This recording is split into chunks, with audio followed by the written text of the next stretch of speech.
Hello, this is William Cooper. Welcome to Awakening Together. How's your day going?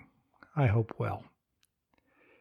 Isn't what you want and what we all want is to be our natural happy self, relaxed and radiating beautiful loving light? Everything around us is light. It is consciousness. We see what we are, and in this body, we channel light. We've talked about that before. Well, why isn't that happening? This imprint somehow has covered us up, and that's what I'd like to explore today as we further discuss PTSD and how to solve and release this covering that's blocking us so deeply. Normally we come to awakening from the outside in. We feel pain, so we look at why are we feeling pain. That brings us to our thoughts and our emotions, and we look to release those. Perhaps we go through psychotherapy, perhaps we change our life, perhaps we do a lot of things, and all of these things are good things to do. But today I'd like to look at it from the other way, from what our true self is and what happens to bring us to the state of affairs that we and the world are in now. To see is to be free. So as we see this clearly, we'll know exactly what to do, and then we'll talk about how to do it. All of this should end up making a lot of sense and being very doable for you. If it doesn't, just disregard it. But I think it will make some sense. Okay, so what's underneath this covering that's blocking us?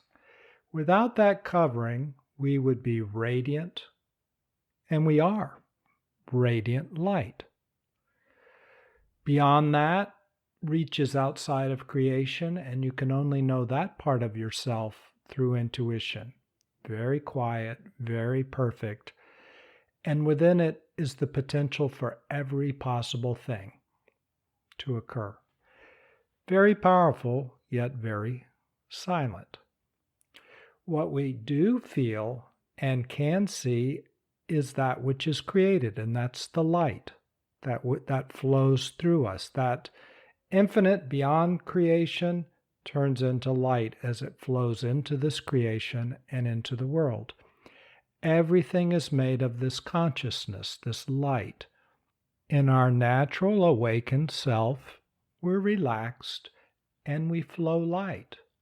Everything that we see around us glows with light. We are light. We see light. Everything is light. And that light feels like bliss and joy. And everything is connected because it's the same thing, and that feels like love. So that's our natural state. We don't have to do anything to achieve that. That's what we are all the time under the surface, if we're covered up. If we're not covered up, we just experience that all the time. So that's nothing to aspire for. That is what you already are. The thing to aspire for is, if you're not experiencing that, is to let the covering go. Let it dissolve. Because it creates pain and it obscures your view. You can't enjoy life. You don't feel your natural joy and beauty and love. And so you make up a facsimile, an emotional love, an emotional joy. You put on a happy face. You read positive thinking books. You go to spiritual events, which are good things to go to, by the way. But that's what we do because we're desperate. We're desperate to feel ourselves again, right? So how is all this happening? How did we get covered up? Okay, let's again look from the inside out. Let's go to our core. We're light. And then what happens? We take in an imprint. There's a bruise on the surface. It's an imprint. We take in some kind of felt message. It's a feeling maybe more than a thought, but it's a feeling of insecurity or doubt or that we're no good or we're unlovable or some kind of just felt experience. Perhaps it comes from a past life, perhaps it comes from childhood. I'm not saying where it comes from, I'm just saying it's there pretty much for all of us. Like I said in the last podcast, culture. Maybe it comes from our culture. Who knows? But we are bruised and we have this imprint. Let's just say if it's doubt, we start with that. It's a felt sense of doubt. And then we form thoughts to solve that doubt. We form a personality to solve that doubt. Everything looks suspicious to us as we put our thoughts together. Everything creates insecurity as we look through these thoughts, because underneath it all, we are doubtful. And so everything that we see looks doubtful, and we form a personality to cope with what we believe is a doubtful world. If we're anxious, perhaps we form an anxious personality. Maybe we believe everything is a conspiracy. Maybe that's the lens that we look through. As we create these thoughts, remember, thoughts are simply hallucinations. We hallucinate some kind of reality. It's generated from this felt bruise. So as we look through these thoughts, they're like film strips or images. We talked about that in our last podcast. It's like putting on a 3D glasses, virtual reality. And as we look through it, everything seems so real. It's not. It's just thoughts.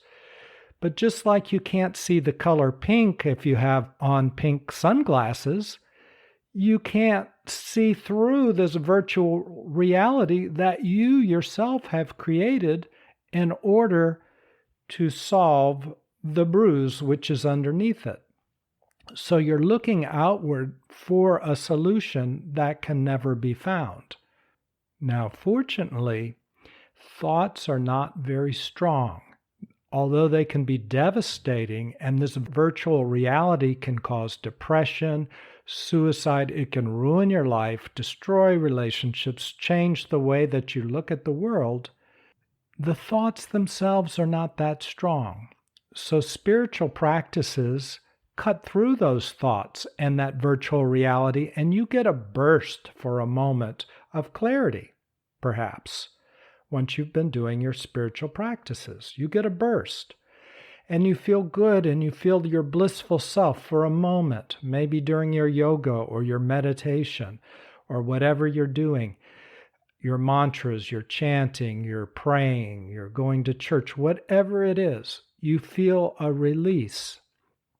Unfortunately, because you don't touch the very first bruise, though you cut through that personality that's built on top of that bruise, you cut through it for a moment, it reforms quickly, and the stress that you perhaps released forms again. And so every day you need to do your spiritual practices over and over and over and over, because the underlying problem has never been solved. You'll notice every day, perhaps when you wake up, you have a certain attitude underneath everything that just sort of starts to fuel your day.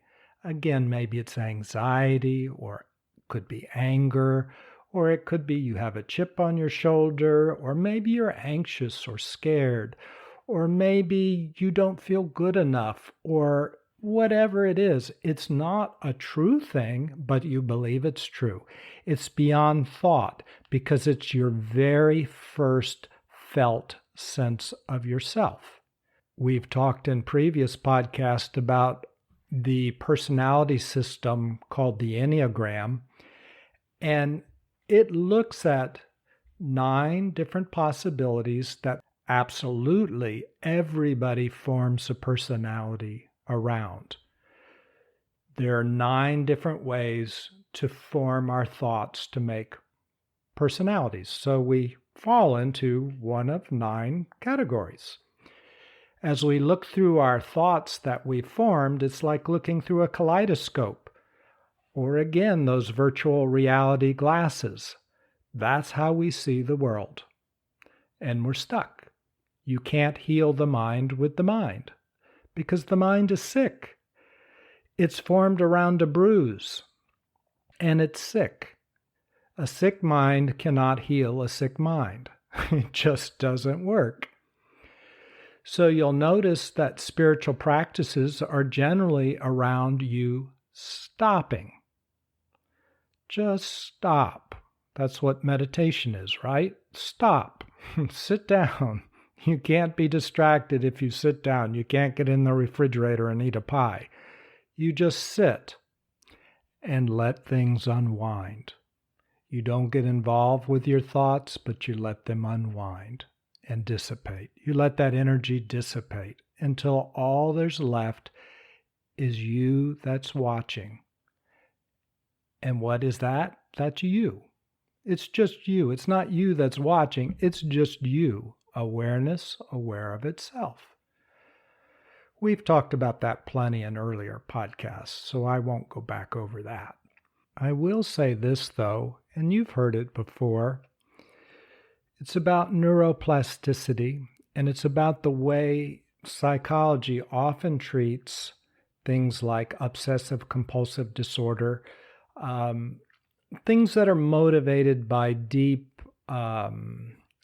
felt sense, where you repeat over and over and you can't stop. Well, that's what we do, but since so many people do it on a manageable level, we think it's normal. And the phrase is, neurons that fire together wire together. So the way that you treat something like obsessive compulsive disorder, or one of the ways that you would treat that, is to have the person, as much as they can, not follow through on what that bruise is telling them to do. For instance, if they feel very insecure and that they're going to get in trouble and maybe they feel guilty, maybe that's what that first felt sense is for them. They feel like, oh, I better check the stove and make sure it's off, or I better do this, or I better do that, and I better do it over and over so that I make doubly sure that everything is okay. I've got to make very much sure that everything's okay. Well, the more you do that, the more that becomes a habit. And next thing you know, you have obsessive compulsive disorder. Well, that's what we have in our lives. I hate to break it to everybody, but that's what we've got. That's what our personality is made of. We obsessively act like ourselves, our personality selves, not our real self. So we have to stop this. Okay, that's called meditation. It's hard. Nobody wants to sit down and do meditation. Just like somebody with obsessive compulsive disorder, they don't want to not turn off the stove. They want to check it every second. They have to work at it. It's hard. They have to have courage, and they do. We have to have courage, and we do. So, backing up now, we are light. And as we look, we see there is a bruise. When we wake up in the morning, there is the sense of who we are. It feels so real. It feels right. It feels right because it was something that we were told, or some imprint just by osmosis, maybe in our culture or our family, or we observed something, but we took something in deeply and beyond a thought, just a feeling. I feel insecure. Some kind of feeling. I feel angry. And it's stuck. That's what I'll call PTSD, because as you move backwards through your spiritual practice, you do your yoga, you meditate, you relax, things open up, you see that you're not your thoughts, you're not your emotions, and you let them go, let them go, let them go, and you keep going back, and you finally get to this felt sense. Guess what? It doesn't release. You have awakening, but you're in pain at the same time because it doesn't release, and it keeps generating thoughts. Because in PTSD, what happens is a term called reenactment. You keep trying to reenact the original bruise, and so you keep thinking and thinking and thinking. You keep trying to solve it. That's what thoughts are. Their job is to solve a problem. That's why we take the effort to hallucinate or think. I'll call it thinking, but it's the same thing. The same process. It's a hallucination, but we take the effort to do it in order to picture, to form a hallucination of solving it. How can we solve it? We are looking through our virtual reality glasses and we're trying to picture it and work it out. So we have incessant thoughts and they just don't stop. So we can be very awake and feeling bliss. We could get that far in our spiritual practice, but unless that first bruise releases, there's not a clear flow in our life. We keep generating thoughts and emotions and troubles and worries, and that's how you can have an awake person that is at the same time very depressed or anxious or obsessive compulsive. You can have that because that bruise hasn't released. Why hasn't it released? Okay, now we see the bruise. We're looking at the bruise, let's say. We're experiencing it.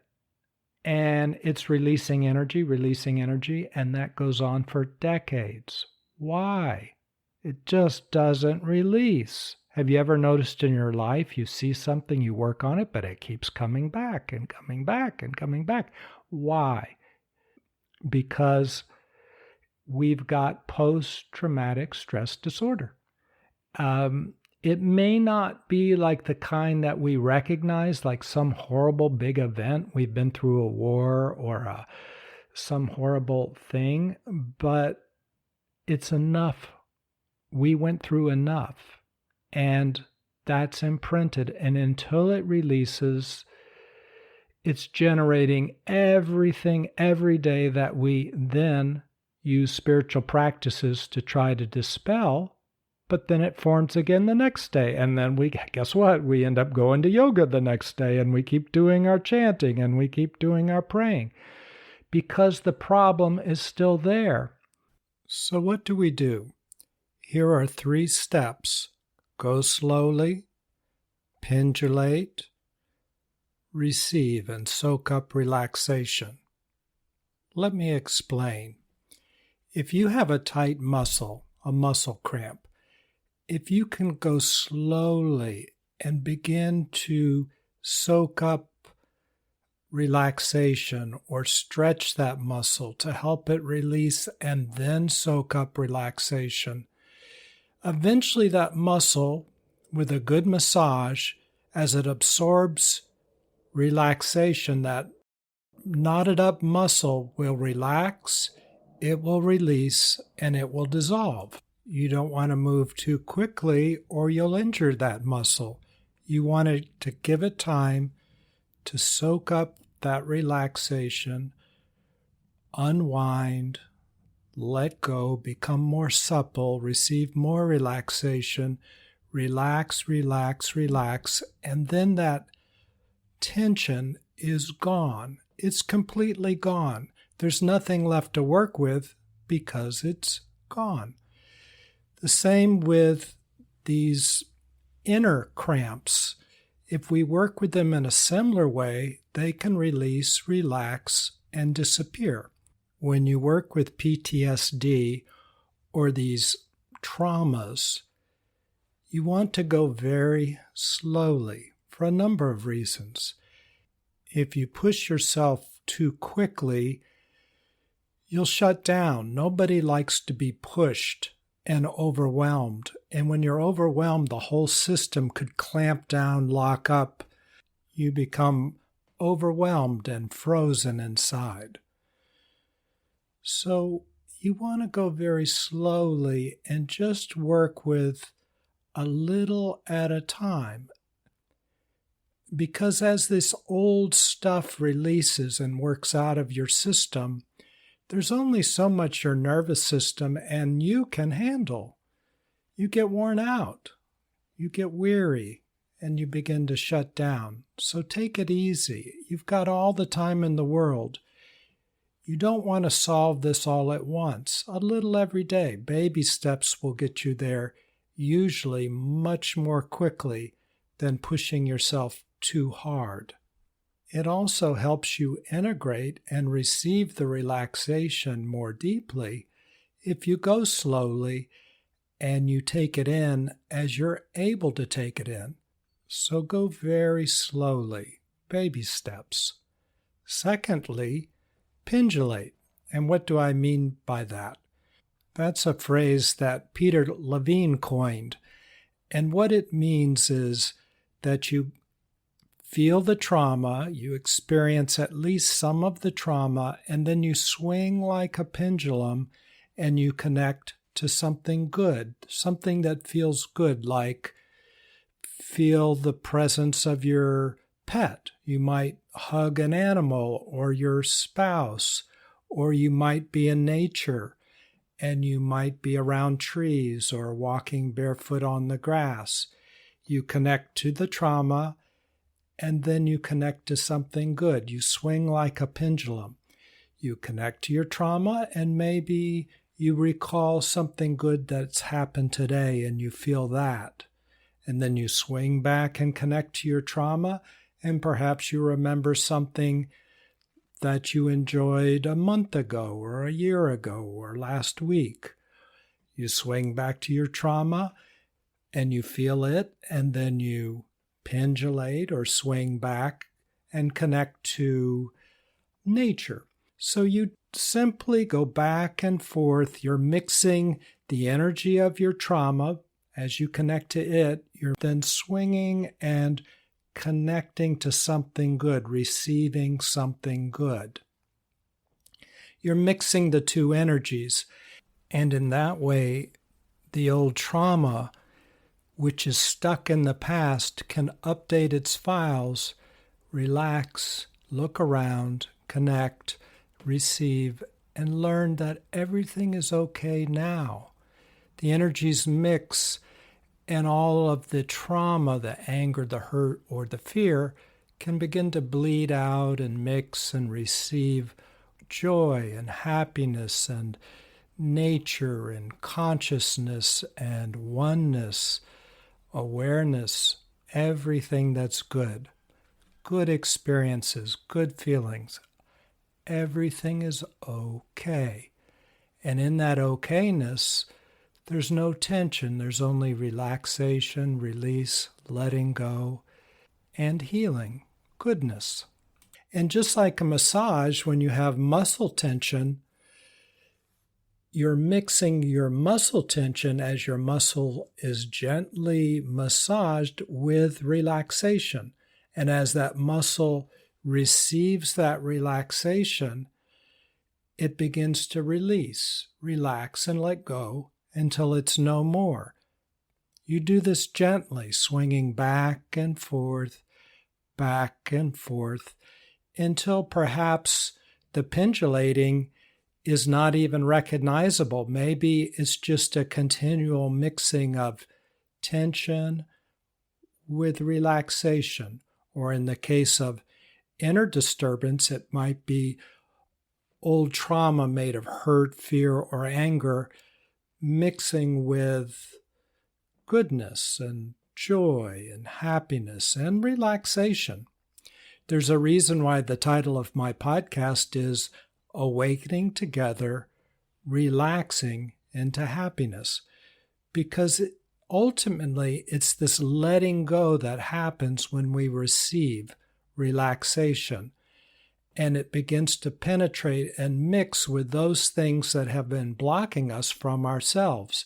those things that have been blocking us from ourselves, relax, release, and let go, just like the muscle does in a massage and just like the PTSD does when we go through this process. So the first step is baby steps. Go slowly. Secondly, you pendulate.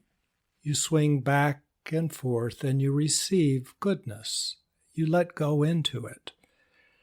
The third step is embedded in the second one, which is to receive. When something receives, something that's tense and hurt, when it receives relaxation, it releases, relaxes, and lets go. So, on all spiritual practices, you want to receive. If that part's not done, then the tension or the area that you want to let go and merge into oneness, it usually doesn't release because it hasn't received. But when it does receive, when it does take in relaxation or happiness or joy, it relaxes, releases, and lets go. And we all know that. Let's say your feelings are hurt and somebody says, "I'm sorry," and you receive it. What happens to those hurt feelings? They're gone. There's nothing left to work with. You go, "Oh, thank you." And your hurt feelings are gone. Or if you're angry and somebody says, "Oh, I'm so sorry. That was my fault. I am so wrong. I'm sorry. What can I do?" You immediately soften up, release, relax. What happens to your anger? Gone. There's nothing left to work with because you received. So in all spiritual practices, including meditation, as you're watching your emotions, you're watching your thoughts that come up, let them receive the goodness of your awareness. Let them soak that up. And we'll talk about that in future podcasts, but it's fundamental not just to PTSD, but all of your spiritual practices. So, go slowly, pendulate, and receive. Soak it up. And as you soak up goodness, you'll feel inside yourself relaxing. You'll feel the trauma releasing, relaxing, and letting go. But remember, with PTSD, it's so balled up and tight that there may be several layers, and it will have its own time frame. You can't push it. You have to ask it more or less and go at the speed that it's ready to go, which brings us to a final point. If you treat the PTSD like an object, like, "Oh, I'm doing fine, but I have a tight stomach. It's a block. That's my PTSD. It's where it's residing," then you're working with this object over there, and it's harder for it to receive because it's dissociated and isolated over there. In reality, there's only one person inside of you, and that's you. So you're the one that's creating the tension. It's not something that just happens to be over there or something that happened to you. Yes, an event did happen to you, but how you encoded it was up to you. It's not your fault, because how do we encode traumatic things? It's just difficult. But nonetheless, what's going on today, there's no traumatic event going on outside of you, most likely. So what's being held in you today, you're holding it in you today. What I'm getting at is it can proceed much more easily and quickly if you reassociate rather than dissociate. The tension in your stomach in this example, instead of "it's a tension in my stomach over there," you own it and say, "I am tense. I am tensing up my stomach. I am hurting. I am angry. I am afraid. I am hurt." Whatever it is, you own it. You say it. And because of that, I'm tensing up my stomach. Because you're owning it now, you fully, wholeheartedly can receive because you're in charge of the whole activity. You're owning it. So you can receive and say, I am hurting, I'm hurting, I'm hurting. And then you ask yourself, can you receive? You pendulate to something good. And then you ask yourself, can I receive a little goodness? And you might be surprised that you say no. It might take a while. You go slowly. Be nice to yourself. And then you might notice you desire to receive a lot and have everything relax very quickly and the pain to go, but you're not able to. You're only able to receive perhaps just a drop of goodness. So just take in a drop. Don't skip over yourself. Listen to yourself and receive what you can receive. That's what I mean by go slowly. Receive what you can receive. Soak it up. And you might even ask yourself, does that feel better or does that feel worse? Just very simple yes or no questions. That feels better. Good. Then soak that up. Make it easy and just focus on receiving. Use whatever works for you to receive. With each drop that you receive and soak up, there's a letting go.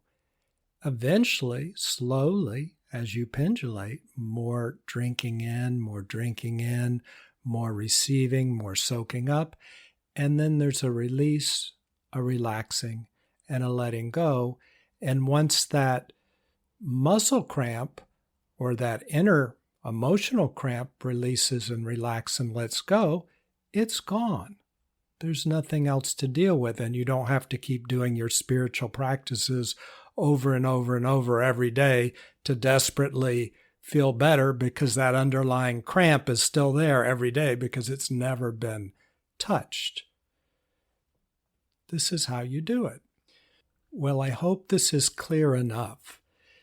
If you want more information, you can get Peter Levine's book, Healing Trauma. I find the audiobook actually very good because he walks you through various exercises that are along these lines, and they can be very, very healing. In a later podcast, we're going to look at a different approach by Richard Swartz called Inner Family Systems that is also getting to some of this inner trauma, but in a very, very different way. Finally, if you go to my website, which you'll find the website address under my profile on whatever platform you're listening. If you go to my website and go under resources, you're going to find a couple of video clips by Peter Levine that really show you the physicality of this inner cramp. And even if it looks emotional or feels emotional, he's going to go through some things that I think would make an impression and bring this together for you in a deeper way. If in the process of working with your PTSD, you really feel overwhelmed suddenly, remember you always have the option to go call a therapist, find a therapist, and work with somebody that knows what to do with PTSD. Be sure to ask them if they have worked with PTSD because not all therapists have. But that's another option if you really get to that point. Most of this you can handle on your own, but if you ever get to a point where you can't, call somebody to help you. It's really, really worth it. In the next podcast, we're going to cover much of the same material. Perhaps I'll say it in different ways that will resonate with you differently. This is such an important subject, and it applies to PTSD and really every emotional trauma, thought, emotion that is stuck in your system that keeps reoccurring that you might experience as you're meditating and doing spiritual practices and wondering, Why am I overwhelmed with thinking? Why am I overwhelmed with emotions continually? This process helps every level of this to at least some degree. So I think it's an important one, and we'll spend some more podcasts on it. If this is enough, just skip over the next podcast or two and move on to other subjects. Okay, I enjoyed talking with you, and I look forward to talking with you next time. Take care. Bye. Hello, this is William. If you've enjoyed this podcast, please consider sharing it with somebody else. Send them a link. Thanks so much.